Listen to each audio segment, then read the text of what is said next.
Hello friends, it's Shikha Dubey here going to explain you about management functions today. And if you haven't subscribed this channel yet, please do like, share and subscribe it.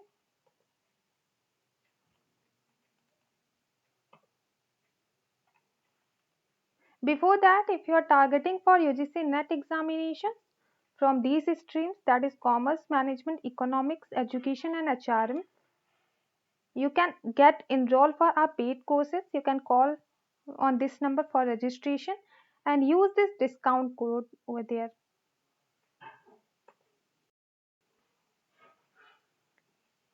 In this video, we will discuss about functions of management. What are 5 basic functions of management? That is planning, organizing, staffing, directing and controlling. And then objectives of management and management, debate on science and art. इससे पहले के video में हमने basics of management cover किया था. So moving to our discussion. What are functions of management?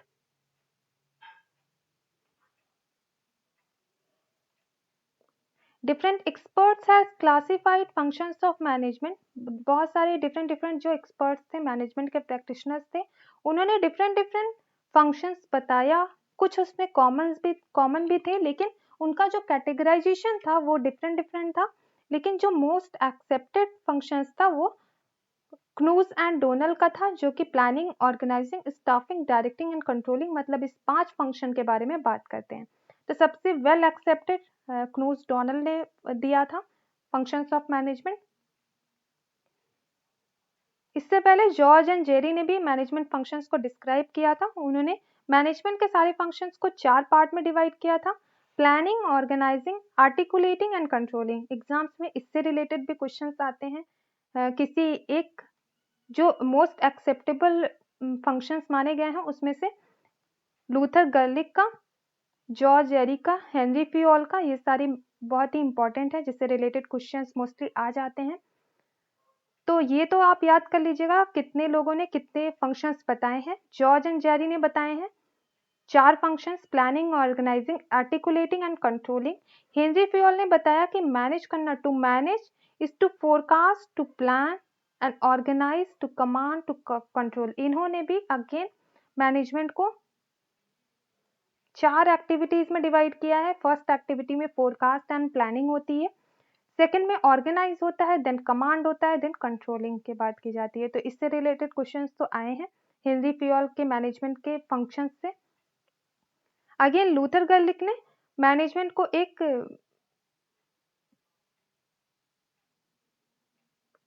Management के functions को एक शॉर्ट फॉर्म दिया, दैट इज पोस्टक्रॉप.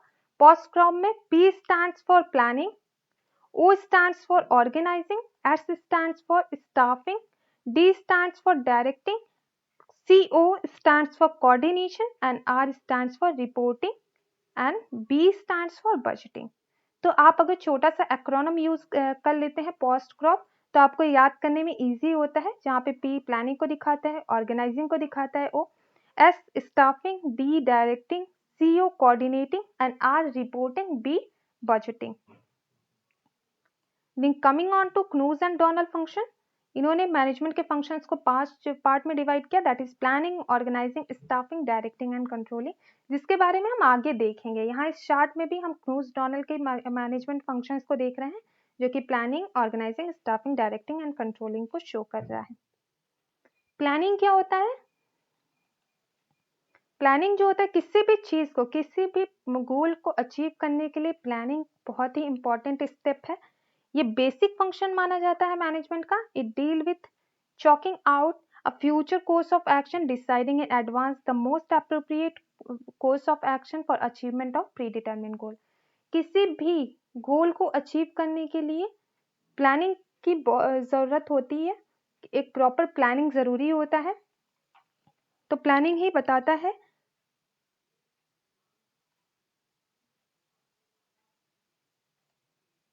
कि फ्यूचर में हम क्या एक्शंस परफॉर्म करेंगे, और ये पहले ही डिसाइड कर लेते हैं कि कौन से एक्टिविटीज हम परफॉर्म करेंगे, जिससे हम अपने प्री डिटरमिन्ड गोल को, जो कि टॉप मैनेजमेंट ने सेट किया है, vision, mission and goal and objective top management and business level management द्वारा सेट किया गया जो गोल्स है उसको अचीव कर सकते हैं। किससे अचीव कर सकते हैं? प्रॉपर प्लानिंग से। क्रूज ने डिफाइन किया प्लानिंग को। इससे ये क्वेश्चन भी आता है, मोस्टली जो एग्जाम में क्वेश्चंस आते हैं वो किसी ना किसी ऑथर या फिर मैनेजमेंट प्रैक्टिशनर्स के से फंक्शन या फिर उनसे रिलेटेड डेफिनेशंस आ जाते हैं। तो क्रूज ने डिफाइन किया प्लानिंग को। Planning is deciding in advance what to do, when to do and how to do. Planning बताता है कि क्या करना है, कब करना है और कैसे करना है। It bridge gap from where we are and what we want to be. ये एक गैप को ब्रिज करता है, फिल करता है कि क्या हम हैं आज और हम क्या बनना चाहते हैं। सपोज हम आज एक MBA के स्टूडेंट हैं and we want to get admission और we want to clear net.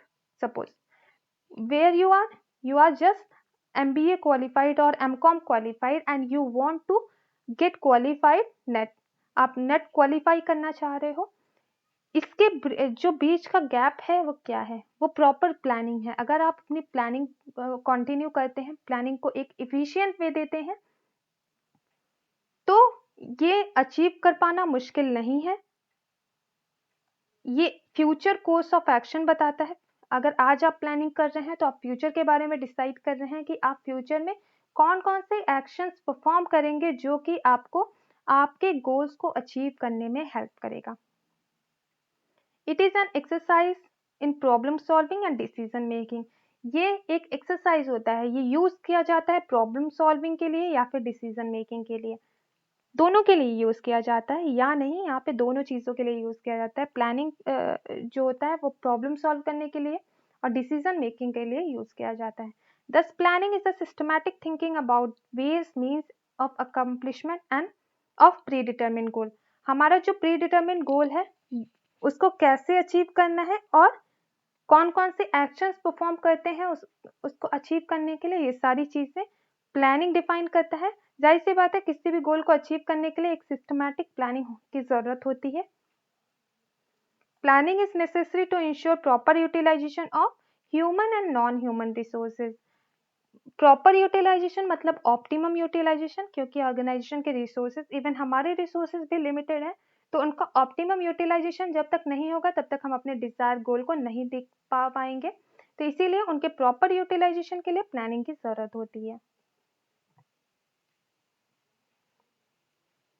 Organising क्या होता है? हमारा जो सेकंड फंक्शन है जो कि क्नूज एंड डोनल ने दिया था, सेकंड फंक्शन है organizing. Organizing is the process of bringing together physical, financial and human resources and in developing productive relationship among them for achieving organization goal. पहली बात तो यहाँ पे सारे रिसोर्सेज की बात की गई है, physical, financial and human resources. Then उसके प्रोडक्टिव रिलेशनशिप की बात की गई है। जब हम प्रोडक्टिव रिलेशनशिप की बात करते हैं, हम यहाँ पे ऐसे रिलेशन की बात कर रहे हैं जहाँ पे कुछ प्रोडक्टिव आउटकम आए। उनके बीच में, इन सारे रिसोर्सेज के बीच में ऐसा रिलेशन इस्टेब्लिश कर पाना जिससे कि हमको फ्यूचर में प्रोडक्टिव रिजल्ट मिल सके फॉर अचीविंग ऑर्गेनाइजेशन गोल, जिससे कि हम फ्यूचर में ऑर्गेनाइजेशन के गोल को अचीव कर सकें। अकॉर्डिंग टू हेनरी फ्यूल ने ऑर्गेनाइजिंग की जो डेफिनेशन दी है वो कुछ इस तरीके से है। To organise a business is to provide it everything useful for its functioning. Organise, किसी बिजनेस को ऑर्गेनाइज करना होता है अगर हम उसको सारी चीजें प्रोवाइड करें जितनी जरूरत है उसको अपने प्रॉपर एक्शंस को परफॉर्म करने के लिए। हमने पॉलिसीज बना ली, हमने प्रोसीजर डिसाइड कर लिया, हम ऑर्गेनाइजेशन प्रोसेस में ये डिसाइड करेंगे कि किस किस चीज़ों की ज़रूरत है और कौन कौन सी चीज़ें हैं जो ज़रूरी हैं हमारे ऑर्गेनाइजेशन में लेकिन वो नहीं है, तो उसकी हम अरेंजमेंट करते हैं।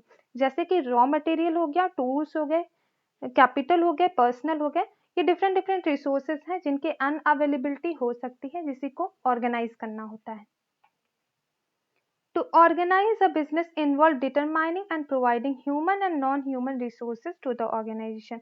ऑर्गेनाइज करने का सिंपल सा मतलब है कि ऑर्गेनाइजेशन को प्रोवाइड करना है ह्यूमन और नॉन ह्यूमन रिसोर्सेज जो कि ऑर्गेनाइजेशन के गोल को अचीव करने में हेल्प करें।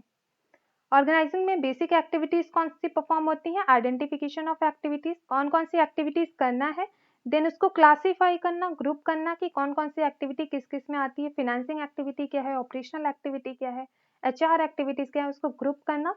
उसके बाद असाइन करना ड्यूटीज, किसको कौन सी ड्यूटी देनी है ये असाइनमेंट करना। Delegation of authority and creation of responsibility, whereas delegation is, whereas authority is, there will be responsibility. अगर आपके पास अथॉरिटी है आपके पास रिस्पॉन्सिबिलिटी भी होगी। तो अगर ऑर्गेनाइजिंग टीम के पास अथॉरिटी है तो वहाँ पे एक रिस्पॉन्सिबिलिटी भी है इन सारे डिपार्टमेंट्स को मैनेज करने की, इन सारी एक्टिविटीज को ऑर्गेनाइज करने की। Coordinating authorities and responsibility relationships, authority और रिस्पॉन्सिबिलिटी में एक रिलेशनशिप मेंटेन करना, उसको कोऑर्डिनेट करना in proper way. Our third and considerable most important factor is staffing। ऐसा परसीव किया जाता है कि स्टाफिंग मोस्ट इम्पॉर्टेंट फैक्टर है, क्योंकि स्टाफिंग में हम ह्यूमन रिसोर्स की बात करते हैं और किसी भी ऑर्गेनाइजेशन के ह्यूमन रिसोर्स का इफिशिएंट होना उतना ही ज़रूरी है जितना कि बिजनेस के पास मनी होना। अगर मनी नहीं है तो बिजनेस नहीं किया जा सकता। इन द सेम वे अगर ऑर्गेनाइजेशन के लेबर्स ही नहीं है, ऑर्गेनाइजेशन के ह्यूमन रिसोर्स ही इफिशिएंट नहीं है, it is not possible to get efficiency in that organization. Staffing has assumed greater importance in recent years due to advancement of technology, increase in size of business and complexity of human behavior। हमारा human जो behaviour है वो बहुत ही complex है, जिसको understand कर पाना easy नहीं है। इसीलिए स्टाफिंग को बहुत ही ज़्यादा इम्पोर्टेंस दिया गया है आज के एज में। अगर किसी भी ऑर्गेनाइजेशन के ह्यूमन रिसोर्सेज को प्रॉपर तरीके से मैनेज कर दिया गया तो उस ऑर्गेनाइजेशन की सक्सेस ऑलमोस्ट फिक्स्ड है। उसके लिए डिफरेंट चैलेंजेस होते हैं, क्योंकि हमारी जो टेक्नोलॉजी है वो डे बाय डे अपडेट हो रही है। कुछ एम्प्लॉयज ऐसे होते हैं, कुछ ह्यूमन रिसोर्सेज ऐसे होते हैं जो प्रॉपर स्किल्ड नहीं होते हैं उस नई टेक्नोलॉजी को अडॉप्ट करने के लिए। देन साइज ऑफ बिजनेस भी बहुत ज़्यादा अगर बड़ा है तो वहाँ पे भी मैनेजमेंट थोड़ा टफ है। और third and most important factor is complexity of human behaviour. Human का बिहेवियर इतना कॉम्प्लेक्स है कि उसको समझ पाना, उसको फोरकास्ट कर पाना इजी नहीं है, जिसके लिए ऑर्गेनाइजेशनल बिहेवियर करके एक कोर्स बनाया गया जिसके अंदर ह्यूमन के बिहेवियर को ही सिर्फ असेस किया जाता है। The main purpose of staffing is to put right man for right job. Right person को राइट जॉब देना ही स्टाफिंग का मेन पर्पस है। जैसे कि अगर स्क्वायर पेग्स हैं आपके पास, स्क्वायर सपोज एक बॉल है, अगर आप उसको स्क्वायर पेग में डालेंगे तो नहीं आएगा। स्क्वायर पेग में सिर्फ स्क्वायर पेग्स को सिर्फ स्क्वायर होल्स में ही डाले जाते हैं और राउंड पेग्स को राउंड होल में ही डाले जाते हैं। इट इज जस्ट लाइक कोई भी चीज वहीं आएगी जहां के लिए वो बनी है। Same right man for right job. Staffing में कौन कौन सी एक्टिविटीज आती है? मैन पावर प्लानिंग आती है, जहाँ पे हम रिक्रूटमेंट प्रोसेस करते हैं, देन सिलेक्शन, फिर उसका प्लेसमेंट करते हैं, नेसेसरी ट्रेनिंग एंड डेवलपमेंट भी देते हैं, रिन्यूमेशन करते हैं उनका, देन उनके परफॉर्मेंस को अप्रेज करते हैं, उनका अप्रेजल करते हैं और अकॉर्डिंगली प्रमोशन या ट्रांसफर देते हैं। Our fourth function is directing। Directing क्या होती है? It is a part of managerial function which articulate organization method to work efficiently for achieving organization purpose।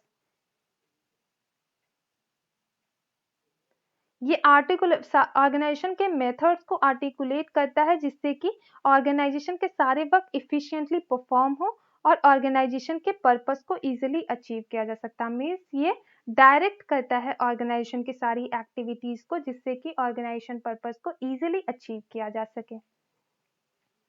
It is considered life spark of the enterprise which set in motion the action of people because planning, organizing, staffing are mere preparation for doing work।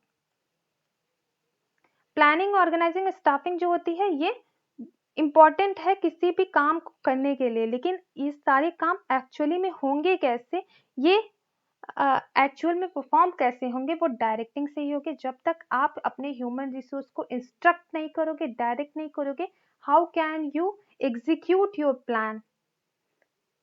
हमारी planning अगर efficient हो गई और directing efficient नहीं है, so it will be worthless. So directing is plays vital role in management function. Direction is that interpersonal aspect of management which deals directly with influencing, guiding, supervising, motivating subordinate for achievement of organizational goal. Interpersonal aspect इसको बोला जाता है. क्यों बोला जाता है? क्योंकि यहाँ पे डिफरेंट पर्सनल्स के बीच में होता है. जब इंट्रापर्सनल की बात करते हैं, it means with in that particular person. जबकि हम जब इंटरपर्सनल की बात करते हैं तो यहाँ पे हम डिफरेंट पर्सन की बात कर रहे हैं. तो यहाँ पे डायरेक्शन देना होता है डिफरेंट पर्सन्स को. इसमें उनको इन्फ्लुएंस भी करना होता है, मोटिवेट भी करना होता है, गाइड करना होता है, सुपरवाइज करना होता है, सबऑर्डिनेट करना होता है, जिससे कि वो ऑर्गेनाइजेशन के गोल को इफेक्टिवली अचीव कर सकें. तो डायरेक्शन के जो इंपॉर्टेंट एलिमेंट्स हैं वो कौन कौन से हैं? सुपरविजन है, सुपरवाइज करना, मोटिवेट करना, उनको लीड करना, leadership, and then most important one is communication. If communication will not be there, if proper understanding will not be there, then it is not possible to get things done. Moving to our fifth and last function, that is controlling function. Controlling क्या होता है? It implies measurement of accomplishment against standard. हम यहाँ पे measurement करते हैं कि हमने सोचा क्या था और हमने अकम्प्लिश क्या किया, और उसके अकॉर्डिंग हम करेक्टिव एक्शन लेते हैं जिससे कि फ्यूचर में हमको ऑर्गेनाइजेशन के गोल को अचीव करने में इजी हो. अगर वो अचीव हुआ है that is well and good, but अगर नहीं हो पाया है तो हम एक करेक्टिव एक्शन लेते हैं जिससे कि फ्यूचर में उसको इजीली अचीव किया जा सके. The purpose of controlling is to ensure that everything occurs in conformities with the standard. Controlling का मतलब होता है कि जितनी भी चीजें हो रही हैं वो एक स्टैंडर्ड को मेंटेन करके हो, वो वैसे ही हो जैसा हमने सोचा था. अगर हमने सोच लिया कि प्रोडक्टिविटी हमारी फ्यूचर में डबल होनी है तो हमारी जितने भी हमारा वो स्टैंडर्ड हो गया. आगे चल के जब हम कंट्रोलिंग का प्रोसेस करेंगे तो हम एक्चुअल को देखेंगे कि हमने एक्चुअल और एक्सपेक्टेड में डिफरेंस क्या है. An efficient system of control help to predict deviation before they actually occur. एक efficient controlling process तब होता है जहाँ पे deviation को पहले ही predict कर लेना, उसके occur होने से पहले. ये deviation कि हमारा फ्यूचर में प्रोडक्टिविटी डबल नहीं होगी जैसा कि हमने सोचा है, ये पहले ही assume कर लेना, पहले ही predict कर लेना एक efficient controlling है. क्योंकि जब हम पहले predict कर लेंगे तो हम जल्दी करेक्टिव एक्शन ले सकते हैं और टाइम से पहले उस पर वर्क कर सकते हैं. कंट्रोलिंग में कौन कौन से स्टेप्स आते हैं?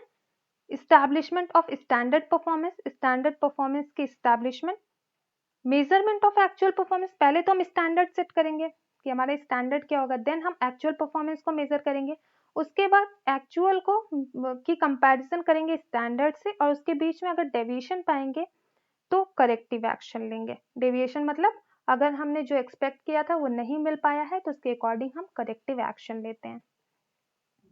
ऑब्जेक्टिव्स क्या है मैनेजमेंट के? ऑब्जेक्टिव्स मतलब गोल क्या है. कोई भी अगर ऑर्गेनाइजेशन मैनेजमेंट ला रहे अपने ऑर्गेनाइजेशन में तो उसका गोल क्या है?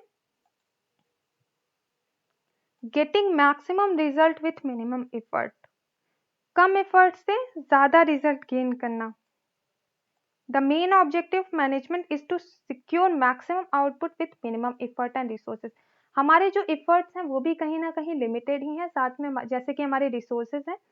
तो अगर हम अपने resources और efforts का proper utilization करते हैं, कम effort और resources लगा के अगर हम ज़्यादा output gain कर रहे हैं तो वहाँ पे हमको management की ज़रूरत पड़ती है.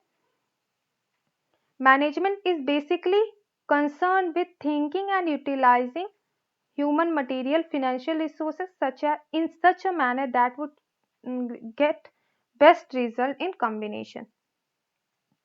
मैनेजमेंट का मतलब ये है कि जितने भी रिसोर्सेस आपके पास हैं उनको इस तरीके से यूटिलाइज करना कि फ्यूचर में आपको बेस्ट रिजल्ट मिल सके उनके कॉम्बिनेशन से. Then increasing efficiency of factors of production. जितने भी फैक्टर्स हैं उनको इफिशिएंट करना भी ऑर्गेनाइजेशन का ऑब्जेक्टिव होता है। कौन कौन से फैक्टर्स ऑफ प्रोडक्शन है? Man, money, material, machinery and method. जिसमें से मेथड जो है इंटेंजिबल है, बाकी सारी इन पांचों फैक्टर को प्रॉपरली इफिशिएंट वे में यूज करने, चाहे हमारे ह्यूमन रिसोर्स हो गए, अगर वो इफिशिएंट नहीं होंगे तो हमारा मैनेजमेंट नहीं हो पाएगा। इसीलिए मैनेजमेंट का बेसिक ऑब्जेक्टिव क्या है? जितने भी हमारे रिसोर्सेज हैं उनका इफिशिएंट यूटिलाइजेशन हो सके, इफिशियंसी आए उनके वर्किंग में। Maximum prosperity of employees and employees, जब आप इफिशिएंटली वर्क परफॉर्म करेंगे और ऑर्गेनाइजेशन अपने ऑब्जेक्टिव को इजीली अचीव कर पाएगा, ऑर्गेनाइजेशन इस डायनेमिक इन्वायरमेंट में सस्टेन कर पाएगा, उसको एक कम्पिटिटिव स्ट्रेंथ, कम्पिटिटिव एडवांटेज मिल पाएगा, उससे ऑर्गेनाइजेशन की प्रोडक्टिविटी बढ़ेगी और प्रोडक्टिविटी एम्प्लॉयज टू प्रॉफिट। जब प्रोडक्टिविटी बढ़ेगी तो प्रॉफिट बढ़ेगा, और ऑर्गेनाइजेशन अगर प्रॉफिट ज़्यादा गेन करेगा तो जाहिर सी बात है that will be beneficial for employer as well as employees. वो एम्प्लॉयर के लिए भी बेनिफिशियल होगा और एम्प्लॉयज के लिए भी बेनिफिशियल होगा जो कि उनके अंदर में वर्क कर रहे हैं, वो उनके लिए प्रॉस्पेरिटी का सोर्स होगा। जाहिर सी बात है अगर आपकी ऑर्गेनाइजेशन ही लॉस में जा रही है, how will they make you payment, कैसे आपको वो पे करेंगे? और अगर वो आगे जा रहे हैं तो जाहिर सी बात है different different promotions techniques use होती हैं, different different gain sharing plans हैं जो कि लाए जाते हैं एम्प्लॉयज को अट्रैक्ट करने के लिए, जो कि एम्प्लॉयज के लिए बेनिफिशियस होते हैं जब ऑर्गेनाइजेशन गेन प्रॉफिट गेन करता है। Our next objective is human betterment and social justice. Human betterment मतलब बेटरमेंट ऑफ सोसाइटी, इस सोसाइटी के बेटरमेंट के लिए, उनके लिविंग स्टैंडर्ड को रेज करने के लिए, एम्प्लॉयमेंट देने के लिए मैनेजमेंट का एक इफिशिएंट होना ज़रूरी है, जिससे कि वो ऑर्गेनाइजेशन को इस डायनेमिक सोसाइटी में, इस सोसाइटी के लिए वो कुछ दे सके, एक उनके बेटरमेंट के लिए कुछ वर्क कर सकते, वेलफेयर के लिए वर्क कर सके, इसके लिए भी मैनेजमेंट का होना बहुत ज़रूरी है। Coming on to our debate that is management is science और आर्ट।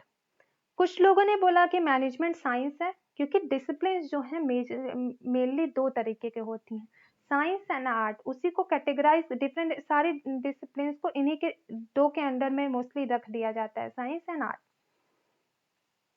साइंस है मैनेजमेंट या आर्ट है, इस चीज को समझ पाना बहुत ही मुश्किल है क्योंकि मैनेजमेंट के अंदर दोनों ही क्वालिटीज हैं। साइंस की कौन कौन सी क्वालिटी है पहले ये हम देख लेते हैं। Science is a systematic body of knowledge pertaining to a specific field of study that contains general fact which explain a phenomenon. Science एक systematic body of knowledge है जिसमें कि कुछ जनरल फैक्ट्स होते हैं जो कि किसी स्पेसिफिक फिनोमेनन को, किसी स्पेसिफिक एक्टिविटी को जस्टिफाई कर रहे होते हैं। साइंस के कुछ फीचर्स हैं जैसे यूनिवर्सली एक्सेप्टेबल प्रिंसिपल्स, तो सेम मैनेजमेंट का भी यूनिवर्सली एक्सेप्टेंस होता है।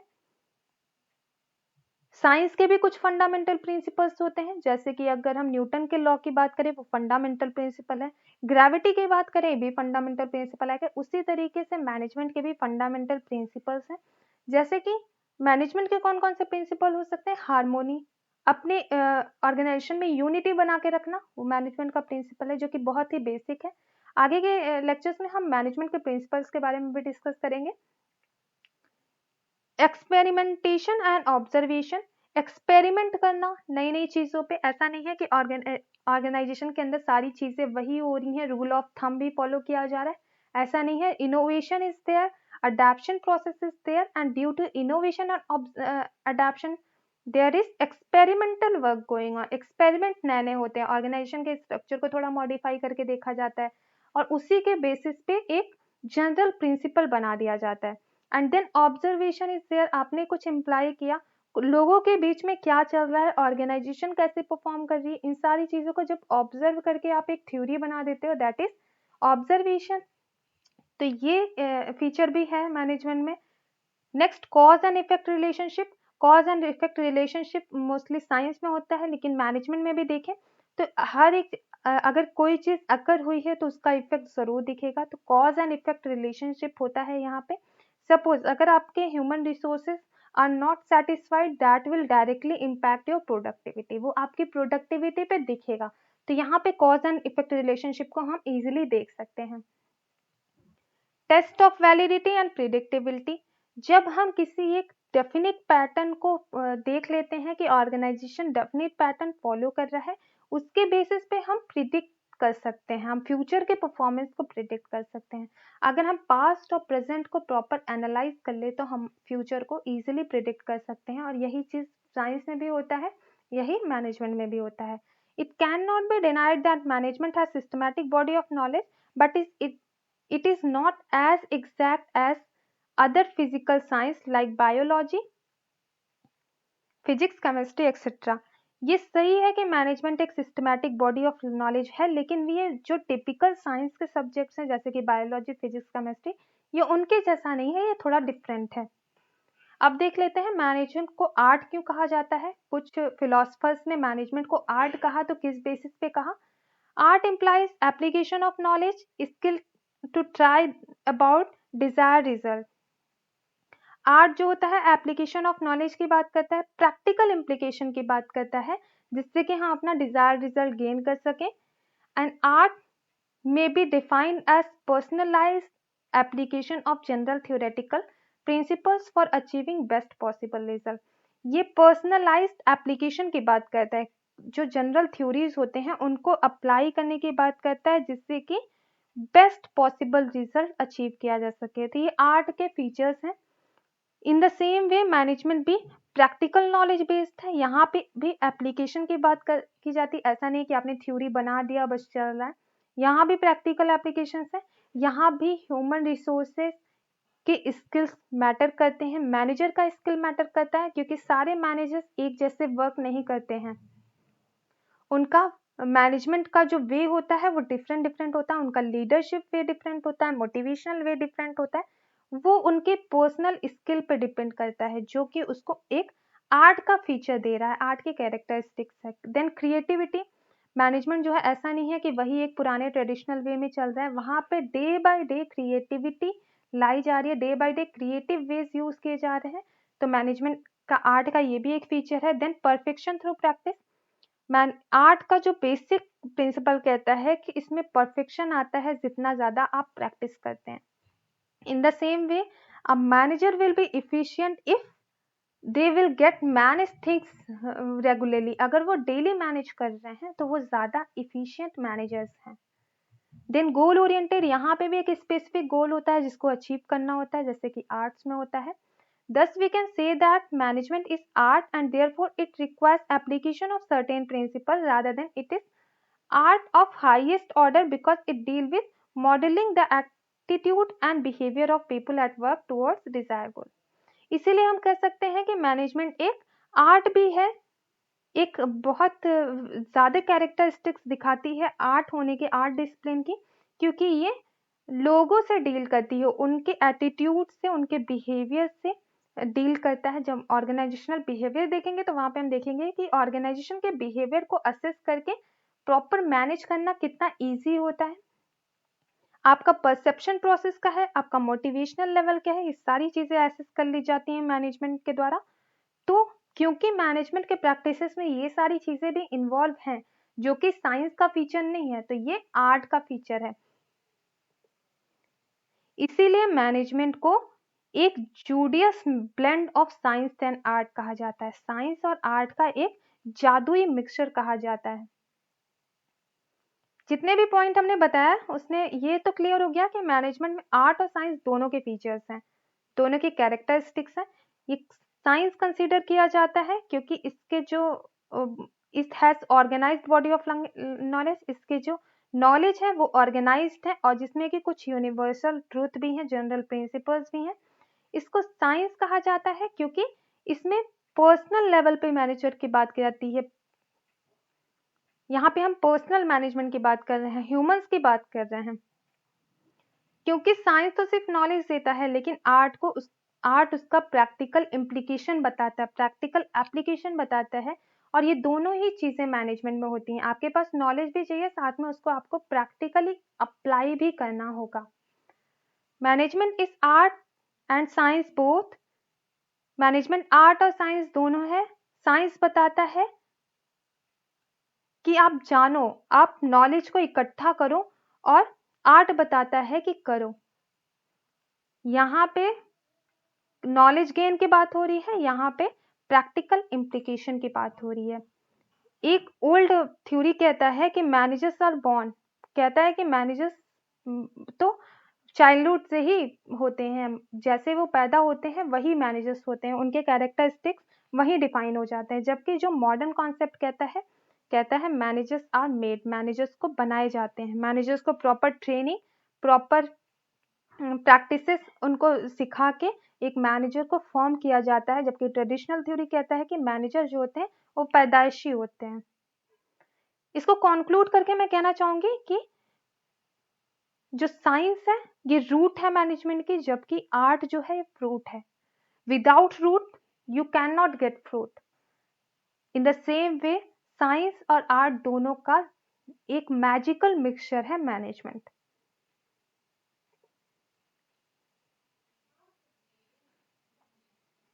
That's all for today, guys. Thank you for watching. Have a good day ahead. And if you want to get PDF of these notes, please join my Telegram group, that is Shikha Dubey Net Management. I will give a link in description box.